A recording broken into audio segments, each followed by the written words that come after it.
தமிழக வெற்றிக் கழகம் பாஜகவிற்கு வந்தால் மகிழ்ச்சிதான் என நயினார் நாகேந்திரன் பேசியுள்ள சம்பவம் அரசியல் களத்தில் கவனம் பெற்று வருகிறது. தவேக தலைவர் விஜய்க்கு அழைப்பு விடுத்தாரா? என்ன பேசினார் பார்க்கலாம். தமிழக வெற்றிக் கழகம் என்ற கட்சியை தொடங்கிய நடிகர் விஜய் வரும் சட்டமன்ற தேர்தலுக்கான பணிகளில் தீவிரமாக ஈடுபட்டு வருகிறார்.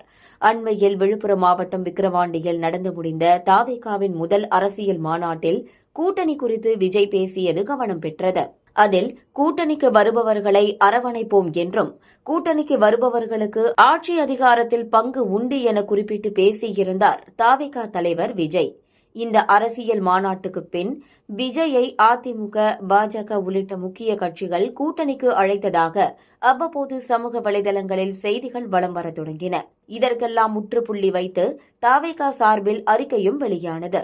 இந்த நிலையில் கூட்டணி குறித்து நயினார் நாகேந்திரன் பேசியது கவனம் பெற்று வருகிறது. சென்னையில் செய்தியாளர்களை சந்தித்த பாஜக சட்டமன்ற உறுப்பினர் நயினார் நாகேந்திரன், இன்று நடந்து கொண்டிருக்கும் திமுக ஆட்சி மக்களால் ஏற்றுக்கொள்ளக்கூடியதாக உள்ளதா என்பதை சிந்திக்க வேண்டும். சொத்து வரி, மின்சார வரி என பல வரிகளை உயர்த்திவிட்டார்கள். மக்களின் எதிர்ப்பு இப்போது தெரியாது, பொது தேர்தலில்தான் இது எதிரொலிக்கும். திமுக தங்களுடைய கூட்டணியில் பலமாக இருப்பதாக நினைத்துக் கொண்டிருக்கிறார்கள். இந்த ஆட்சியை வீழ்த்த வேண்டும் என்றால் அனைவரும் ஒன்றுபட வேண்டும். யார் வந்தாலும் நாங்கள் ஏற்றுக்கொள்வோம். அது யாருடைய தலைமை என்பதை பிறகு முடிவு செய்து கொள்ளலாம். அனைவரும் ஒன்று சேர்ந்தால் கண்டிப்பாக நல்ல ஆட்சி கிடைக்கும். அதிமுக, தவேக யார் வந்தாலும் ஏற்றுக்கொள்வோம் என பேசியுள்ளார். நயினார் நாகேந்திரனின் இந்த பேச்சு அரசியல் களத்தில் கவனம் பெற்று வருகின்றன.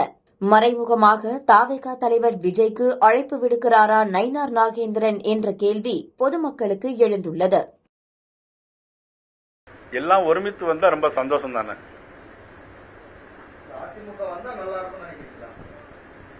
அதாவது இன்னைக்கு நடைபெறுகிற ஆட்சி மக்களால் ஏற்றுக்கொள்ளக்கூடிய ஆட்சி அப்படின்னு கொஞ்சம் ஒரு நிமிஷம் சிந்திச்சு பார்க்கணும். நீங்க பலசரக்கு ஜாமான்ல இருந்து சொத்து வரி கட்டி, மின்சார கட்டணத்தை கட்டி ரொம்ப கஷ்டமான ஒரு சூழ்நிலை ஏற்பட்டு இது இப்பெல்லாம் அந்த எதிர்ப்பு இப்போ ஒன்றும் தெரியாது. ஆனா பொது தேர்தலில் அதனுடைய எதிர்ப்பு வெளிப்பாடுகள் தெரியும். அதனால இந்த ஆட்சிக்கு அவர்கள் ஒரு கூட்டணியில் ரொம்ப ஸ்ட்ராங்கா இருக்காங்க அப்படின்னு நினைச்சிட்டு இருக்கிறாங்க. அதனால இந்த ஆட்சியை வீழ்த்தினோம்னா எல்லாரும் ஒன்றுபட்டால் நல்லா இருக்கும். யார் வந்தாலும் சந்தோஷம்தான். அது யாருடைய தலைமைங்கிறது பிறகு முடிவு பண்ணிக்கலாம். ஆனா எல்லாரும் ஒன்றுபட்டிருந்தா ஒரு நல்ல ஆட்சி நிச்சயமா கிடைக்கும்.